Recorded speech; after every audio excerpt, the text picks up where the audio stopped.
श्वेता सिंह, आप देख रहे हैं आज तक, और यहाँ पर जितने भी लोग मौजूद हैं दरअसल हैं पत्रकार, लेकिन सब इस वक्त जनता, क्योंकि सामने जो खड़ा है वो है नरेंद्र मोदी। अभी तक पिछले 30 सालों में एक बात सुन कर आदत सी पड़ गई थी, ये गठबंधन की मजबूरी है, फला काम नहीं कर सकते, फला काम नहीं कर सकते, लेकिन अब ऐसी मजबूरी रही नहीं, क्योंकि भारतीय जनता पार्टी ने अकेले अपने दम पर भी बहुमत हासिल कर लिया है। बाकी पार्टियों का तो सहयोग है ही, 300 का आंकड़ा पार कर दिया है, और सामने विपक्ष की भूमिका में जो है उसका वजूद न के बराबर रह गया है।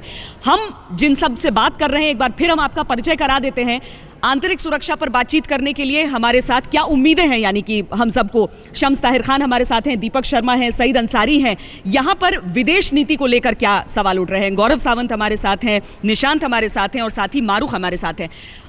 खेल की उम्मीदें थोड़ी सी हमने बात की थी, विक्रांत से, समीप राजगुरु से, शिवानी गुप्ता भी हैं, हम और बातचीत करेंगे, हम खेल पर भी लौटेंगे, लेकिन इस वक्त बिजनेस की बात है कुछ, क्योंकि जब एग्जिट पोल के नतीजे आए थे उसके बाद से ही सवाल ये उठ खड़ा हुआ था कि अच्छे दिन आने के जो संकेत की बात नरेंद्र मोदी करते हैं वो वाकई अच्छे दिन आ रहे हैं क्या, क्योंकि उस तरह से सेंसेक्स में उछाल आया था। और साथ ही आपको ये भी मैं बता दूं कि अंजना कश्यप भी आ गई हैं हमारे साथ, और साथ ही हमारे साथ अशोक सिंघल भी हैं, जो कि राजनीति के हिसाब से क्या उम्मीदें हैं उनसे हम बातचीत करेंगे। लेकिन इस वक्त इंडिया टुडे से रोहित सरन हमारे साथ हैं, श्वेता पुंज बिजनेस टुडे की तरफ से, और लेडीज फर्स्ट की नीयत से ही मैं यहाँ पर शुरुआत करती हूँ।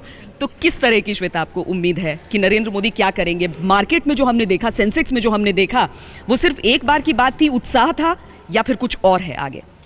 देखिए, जो आज हमने मार्केट में मूवमेंट देखी, इनफैक्ट पिछले हफ्ते से जो हम पूरी मूवमेंट देख रहे हैं, क्लियरली आगे जाके भी मार्केट, हम एक्सपेक्ट कर सकते हैं कि मार्केट में बढ़ाव रहेगा, क्योंकि मार्केट को ऑप्टिमिज्म है, कॉन्फिडेंस है कि जो सरकार आई है ये स्टेबल सरकार है, इनकी पॉलिसीज़ एक दिन दूसरी, दूसरे दिन तीसरी पॉलिसी, ऐसा नहीं होगा, पॉलिसी में कंसिस्टेंसी रहेगी। ऊपर से जो मिस्टर मोदी की जो इमेज है वो प्रो बिजनेस इमेज है, जो उन्होंने गुजरात में वाइब्रेंट गुजरात जैसा वो कार्यक्रम करते हैं, इतने इन्वेस्टर्स, इतनी डोमेस्टिक कंपनीज़ को उन्होंने इंकरेज किया है। बेसिक चीज़ें जैसे basic infrastructure, land blocks available होते हैं ऑनलाइन, आप ऑनलाइन जाके कंप्यूटर पे लॉगिन करके देख सकते हैं कि क्या आपको चाहिए, फाइल क्लियरेंसेस, आप हर एक चीज़ ट्रैक कर सकते हैं ऑनलाइन। तो वो उम्मीद है कि नेशनल लेवल पे होगा आप, क्योंकि प्राइम मिनिस्टर वो हैं। जो गुजरात में झलक हम देखते हैं, क्या ये देश में भी, देश के स्तर पर हमें नजर आएगा? रोहित से भी हम जानेंगे, लेकिन पहले आपको दिखाते हैं कि नरेंद्र मोदी कैसे कह रहे थे कि वो मजदूर नंबर 1 है, और किस तरीके से लोगों को विश्वास होना चाहिए इन चीज़ों पर। परिश्रम करने की मेरी जो प्रतिबद्धता है, परिश्रम करने की मेरी जो पराकाष्ठा है, इसमें इस देश में किसी को शक है क्या? किसी को शक है क्या? हम तो मजदूर नंबर 1 है भैया।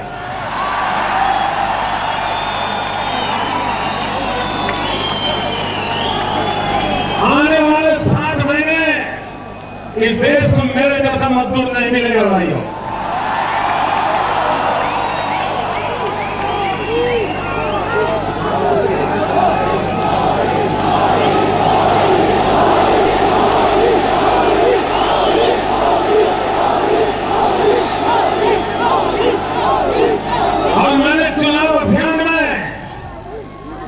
मजदूर कैसा होता है ये उदाहरण प्रस्तुत कर दिया है,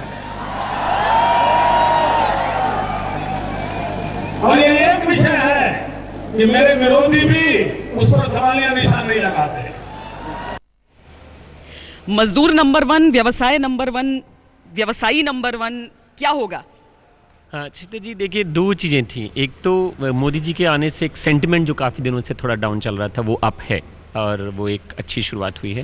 दूसरी चीज़ आपने अभी कही कि कोलिशन की जो मजबूरी है वो कम है, लेकिन चाहे यूपीए की गवर्नमेंट में रही हो बात या एनडीए गवर्नमेंट रही, प्रॉब्लम ज़्यादा पार्टी के अंदर से होती है। तो मोदी जी को भी पार्टी के अंदर से अगर आर्थिक सुधार करने हैं तो ज़्यादा प्रॉब्लम हो सकती है, पोलिशिंग ज़्यादा नहीं हो सकती है, लेकिन सेंटिमेंट्स अप हैं। और चूंकि मोदी जी की रेपुटेशन प्रोजेक्ट इम्प्लीमेंटेशन बहुत अच्छी है एज ए प्रोजेक्ट इम्प्लीमेंटर, तो वो अगले 1 साल के लिए तो कम से कम बहुत स्ट्रॉन्ग पॉजिटिव है। आशीष आपके पास हम आएंगे, लेकिन उससे पहले नरेंद्र मोदी ने बहुत सारी दिलचस्प चीज़ें कही, कुछ ऐतिहासिक बातें उन्होंने बताई कि क्या क्या वडोदरा ने किया है। लेकिन इस सारी चीज़ों के बीच एक बात बताई जो शायद हमारे आपके जहन में नहीं रहा था, वो ये कि पहली बार ऐसा हो रहा था कि चुनाव जो लड़े जा रहे थे उसमें ऐसे लोग अगुवाई कर रहे थे जिनका जन्म आज़ादी के बाद हुआ था। क्या आज़ादी के बाद जन्मे लोग एक नई सोच देश के लिए लेकर आएंगे? भाई बहनों, अब तक देश में जितने चुनाव हुए हैं ज्यादातर उसका नेतृत्व उन लोगों के पास था जो आजाद हिंदुस्तान में पैदा नहीं हुए थे। आजादी के पहले पैदा हुए थे, उनके पास हर चुनाव में नेतृत्व रहता था। ये पहला चुनाव है जिसका नेतृत्व आजादी के बाद जो पैदा हुए उनके हाथ में था, चाहे कांग्रेस हो चाहे बीजेपी हो। ये अपने आप में, मैं जानता नहीं पॉलिटिकल पंडितों का ध्यान क्यों नहीं गया, लेकिन ये देश में पहली बार आजाद हिंदुस्तान में जिनका जन्म हुआ है, ऐसे लोगों के नेतृत्व में अब देश चलने वाला है। तो नरेंद्र मोदी की बातें चुनाव प्रचार के दौरान भी उतना ही रिझा रही थी, उसके बाद भी मन से उतना ही रिझा रही हैं, लेकिन ये बातें अमल में होंगी इसकी उम्मीद कितनी है? आंतरिक सुरक्षा को लेकर नरेंद्र मोदी, हालांकि हर चीज को लेकर, फॉरेन पॉलिसी उनकी, आंतरिक सुरक्षा, हर चीज को लेकर एक कड़ा रुख रहा है। शम्स, ये बड़ा दिलचस्प इसलिए होगा आंतरिक सुरक्षा की अगर हम बात करें, पिछले 10 साल में आप देखें आतंकवाद से जो देश जूझ रहा है, गुजरात भी उसका भुक्तभोगी रहा है। और हमेशा नरेंद्र मोदी ये कहते रहे कि हमारी चाहे वो इंटेलिजेंस हो, IB हो, खुफिया एजेंसी हो, NIA जो है ये समर्थ नहीं है, ये ढंग से काम नहीं करती। यही वजह है कि पड़ोसी मुल्क से या बाकी जो हैं वो आते हैं और हमारे यहाँ वारदात करके चले जाते हैं। अब चूँकि इतनी बड़ी बहुमत के साथ वो खुद आ रहे हैं और पूरी आज़ादी है, कोई बंदिश भी नहीं है, क्योंकि संख्या का भी कोई दिक्कत नहीं है। वो चाहें तो एक कठोर कदम उठा सकते हैं, एक फैसला ले सकते हैं जिससे कम से कम देश इस वक्त जो जूझ रहा है आतंकवाद से, खासतौर पर क्योंकि सबसे बड़ी मसला यही है, लॉ एंड ऑर्डर की हम बात करें वो स्टेट का सब्जेक्ट है, स्टेट का सब्जेक्ट है तो वो स्टेट की जाने, लेकिन सेंट्रल गवर्नमेंट के लिए टेररिज्म की बात है और मोदी के लिए ये सब्जेक्ट भी रहा है शुरू से। इस पे वो एक कोई कड़ा फैसला लेकर कोई पॉलिसी बना सकते हैं जिसकी बहुत उम्मीद की। दीपक, आप जो भी कहेंगे उसके साथ ये भी बताइए कि आपको उम्मीद है कि दाऊद आ जाएगा? दाऊद तो पहले बाद में बताऊंगा। जो शम्स ने एक बात कही, बीजेपी का शुरू से स्टैंड रहा है कि एक बहुत मजबूत कानून आना चाहिए, और हमेशा वो कानून गिर जाता था या डाइल्यूट हो जाता था क्योंकि अलायंस थे। आज मोदी के सामने जो सबसे बड़ी चुनौती है या मौका है वो ये है कि एक टाडा जैसा कानून जिस पर बीजेपी बात करती है कि हम आतंकवाद पर नकेल कसेंगे, तो वो आज हो सकता है। दूसरी चीज़, मोदी हमेशा CBI करते रहते थे कि CBI उनके पीछे पड़ी है, अमित शाह के पीछे पड़ी है। अब CBI उनके पास खुद आ रही है, तो देखना पड़ेगा। जो दाऊद की बात कही, मुझे लगता है कि अगर दाऊद को बुलाने की बात कर रहे हैं तो अगर वो 125 करोड़ की बात करते हैं इशारों में, तो दाऊद के साथ छोटा राजन को भी लाना चाहिए। और ये सारी उम्मीदों पर खरे उतर जाएंगे नरेंद्र मोदी? बातों में दम लगता है लेकिन काम में दम? श्वेता, 30 साल में पहली बार ऐसा हुआ है कि कोई आपको ब्लैकमेल नहीं कर सकता, कोई सांसद, कोई पार्टी।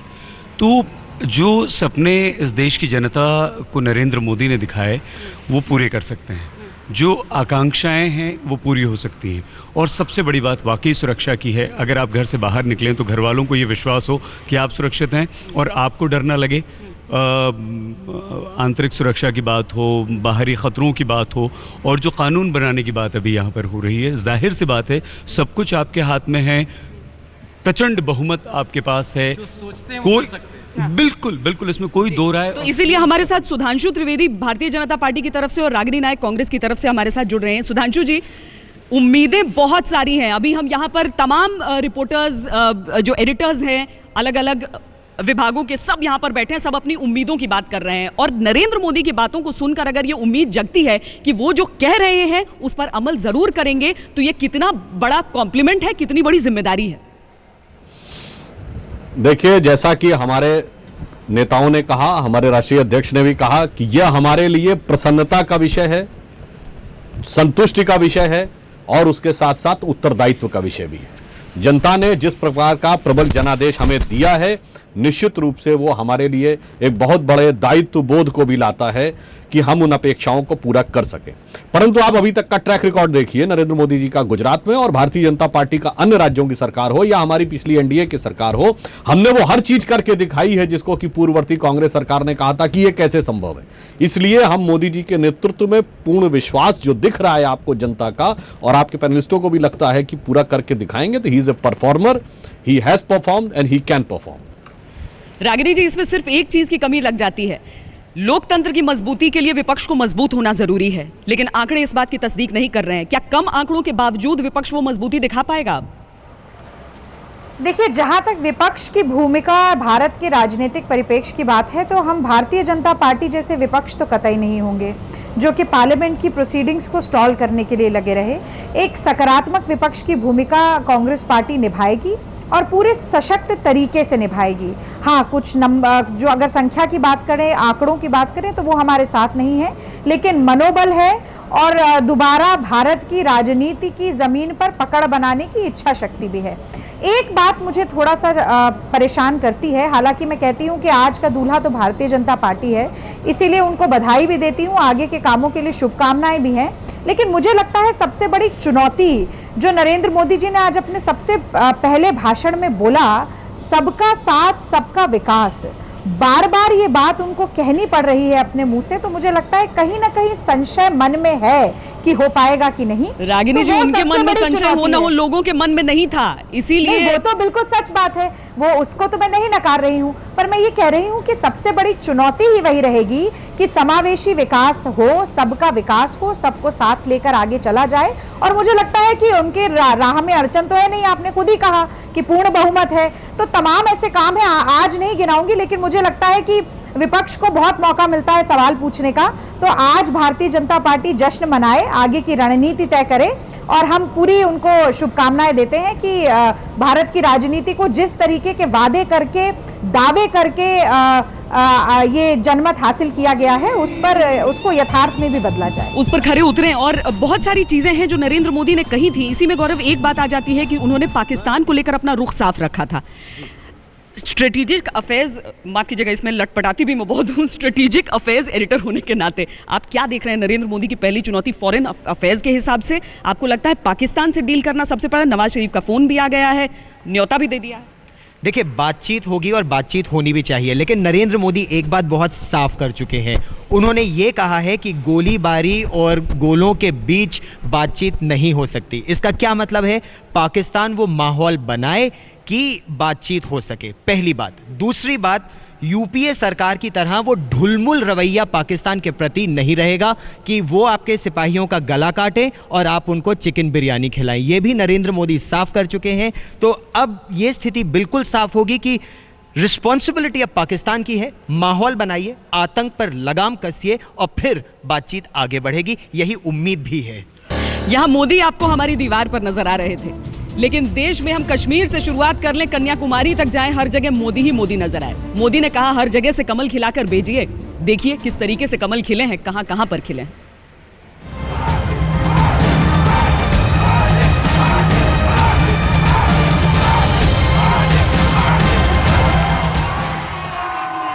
घर घर मोदी के नारे चुनाव के पहले लग रहे थे, लेकिन नतीजों ने साफ कर दिया कि मोदी वाकई घर घर पहुंच गए हैं। बीजेपी के आंकड़ों ने साबित कर दिया कि आज देश के हर कोने में सिर्फ मोदी की धमक है। बात सबसे पहले उत्तर भारत की। कई राज्यों में कांग्रेस का खाता भी नहीं खुला और कई राज्यों में क्षत्रपों का सूपड़ा साफ हो गया। मुझे कहते हुए थोड़ा अफसोस भी है और भारतीय जनता पार्टी के कार्यकर्ता के नाते आनंद भी है। कांग्रेस की 2 सीटें जो आई है वो परिवार की आई है और सपा की जो 5 सीटें आ रही है वो भी परिवार की ही आ रही है। बाकी की सब पार्टियां और सब कैंडिडेट हारे हैं। राजस्थान, हिमाचल, दिल्ली और उत्तराखंड में विरोधियों का किला ध्वस्त हो गया। जो घटना पूरे देश में घटी, दिल्ली में उसकी छोटी परछाई देखने को मिली। दिल्ली की जनता ने न सिर्फ कांग्रेस का सूपड़ा साफ किया, बल्कि आम आदमी पार्टी को भी पूरी तरह नकार दिया। मध्य प्रदेश और छत्तीसगढ़ में विरोधियों की सांस फूल गई। बिहार में नीतीश साफ हो गए, लालू के सारे दावे फेल हो गए। सबसे ज्यादा चौंकाने वाले नतीजे यूपी के हैं। मोदी की आंधी में हाथ बेजान हो गया, हाथी का दम फूल गया और साइकिल की हवा निकल गई। यही कहना सही होगा कि उनके व्यक्तित्व को नेतृत्व में परिवर्तन करने में केंद्रीय नेताओं का, भारतीय जनता पार्टी का और खासकर हमारे दोस्त भारतीय जनता पार्टी के राष्ट्रीय अध्यक्ष राजनाथ सिंह जी का बहुत जबरदस्त हाथ है, जिन्होंने ऐन वक्त पे, सही वक्त पे एक नाम को सामने लेकर आए जो नाम डिजायरेबल है, एक्सेप्टेबल है, रेस्पेक्टेबल है, दबंग है। आज की जो जीत है भाजपा की, वो एक ऐतिहासिक जीत है। हमारे राष्ट्रीय अध्यक्ष राजनाथ सिंह जी ने कहा है कि इस जीत को एक जिम्मेदारी के रूप में हमने स्वीकार किया है। पूर्वी भारत में भी मोदी का जादू चला। जिन राज्यों में बीजेपी का वजूद नहीं था, वहां भी पार्टी कामयाब रही। असम में बीजेपी ने शानदार प्रदर्शन किया। दीदी के पश्चिम बंगाल में मोदी ने सेंध लगा दी। नवीन बाबू के ओडिशा में मोदी की धमक सुनाई दी। उत्तर पूर्व के अरुणाचल में बीजेपी ने अपनी मौजूदगी दर्ज कराई। नरेंद्र मोदी की लहर बंगाल की खाड़ी तक पहुंच चुकी है। पश्चिम बंगाल में भारतीय जनता पार्टी ने 2 सीटों के साथ अपना खाता खोला है। वहीं सीपीआईएम सिर्फ 2 सीटों के साथ ही सिमट गई है। अगर ये कहना गलत नहीं होगा कि ममता बनर्जी भले ही एक टीस के साथ रह गई हैं कि 34 सीटें मिली तो जरूर, लेकिन केंद्र में कोई भूमिका नहीं मिली। अब पश्चिम भारत की तस्वीर देखिए। मोदी के अपने राज्य गुजरात में कांग्रेस का सूपड़ा साफ हो गया। महाराष्ट्र में मोदी की लहर ने एनसीपी कांग्रेस को नेस्तनाबूद कर दिया। दक्षिण भारत बीजेपी के लिए सबसे कमजोर कड़ी माना जाता रहा है, लेकिन इस बार बात बदल गई। मोदी की गूंज आंध्र से लेकर केरल तक सुनाई देने लगी। आंध्र में बीजेपी और सहयोगियों ने बाजी मार ली। तमिलनाडु में भी बीजेपी का खाता खुला। कर्नाटक में बीजेपी ने जोरदार वापसी की। लेफ्ट के गढ़ केरल में भी बीजेपी की धमक सुनाई पड़ी। पहले हमारा अकाउंट भी वहां नहीं खुलता था, लेकिन इस बार हमने तमिलनाडु में भी 3 सीटों पर, तो संभवतः 3 है ना, अभी 2 है, 2 सीटों पर हम लोगों ने जीत हासिल की है। सियासी पंडितों की राय में बीजेपी केवल हिंदी पट्टी में उम्मीदों का आसमान तैयार करने वाली पार्टी थी, लेकिन मोदी ने ऐसे हर मिथक को तोड़ दिया। पार्टी को वहां भी जीत दिला दी जहां संगठन मौजूद नहीं है। जाति, धर्म, भाषा और क्षेत्र के तमाम दायरों से ऊपर उठकर कांग्रेस के बाद किसी पार्टी ने पहली बार पूरे देश में सियासत की नई लकीर खींच दी। कोलकाता से मनोज्ञा लोईवाल और गांधीनगर से गोपी घांगर के साथ आज तक ब्यूरो। सुधांशु त्रिवेदी जी भी हमारे साथ जुड़े हुए हैं। सुधांशु जी, जिस तरीके से जिक्र हो रहा है कि उत्तर से लेकर दक्षिण तक, पूरब से लेकर पश्चिम तक बस कमल ही कमल नजर आ रहा है, यानी कि दायित्व भी दोहरा है आप पर। प्राथमिकता क्या है, ये तय है क्या? देखिए, जहां तक सरकार की प्राथमिकताओं की बात है तो श्री नरेंद्र मोदी जी शपथ लेने के बाद उसके बारे में मीडिया को अवगत कराएंगे। पर जहां तक हमारी दृष्टि और विजन का सवाल है तो मोदी जी की नेशनल काउंसिल की जनवरी की स्पीच से लेकर हमारे घोषणा पत्र को देखिए तो उसमें हमारी प्राथमिकताएं बहुत साफ दिख रही हैं कि हम किस प्रकार से भारत का एक व्यापक विकास, चाहे एग्रीकल्चर सेक्टर हो, मैन्युफैक्चरिंग हो, इंफ्रास्ट्रक्चर हो, उस क्षेत्र में करने का एक योजना और विचार हमारे पास है। हाँ, इन चुनावों में एक बात बहुत महत्वपूर्ण रही है कि 67 साल में पहली बार ऐसी परिस्थिति उत्पन्न हुई, जैसा भी आपकी कमेंट्री में दिखाया जा रहा था, कि किसी राजनीतिक दल ने अपनी हैसियत कांग्रेस से इतना बड़ा करने में सफलता हासिल की। पहली बार किसी पार्टी ने कांग्रेस के अलावा स्पष्ट बहुमत प्राप्त किया है भारत की राजनीति में। इसलिए मैं ये कहना चाहूंगा, जो मोदी जी ने कहा कि आजादी के बाद जो लोग पैदा हुए वो इसका नेतृत्व संभालेंगे, तो एक और समझिए, 3 ही राष्ट्रीय दल माने जाते थे, कांग्रेस, कम्युनिस्ट पार्टी और भाजपा। इसमें कांग्रेस और कम्युनिस्ट आजादी से पहले के पैदा हुए थे। आजादी के बाद भारतीय जनता पार्टी बनी थी, जो भारतीयता के तत्व को लेकर राजनीति कर रही थी। अब जो यह निर्णायक जनादेश आया है, ये कहीं ना कहीं 21वीं सदी में एक नए भारत के निर्माण की आहट को लेकर आया है और हमें विश्वास है कि मोदी जी के नेतृत्व में वह पूरा होगा। कांग्रेस का 50 से कम सीटें पाना आज एक दुखद भी है, विडंबना भी है। उनको आत्मावलोकन करना चाहिए कि कांग्रेस जैसी 125 साल पुरानी पार्टी की आज इतनी कम सीटें, यानी इसके ऊपर तो मुझे वो लाइन याद आती है कि आज उतनी भी मैं नहीं है मैखाने में जितनी कि हम छोड़ दिया करते थे पैमाने में।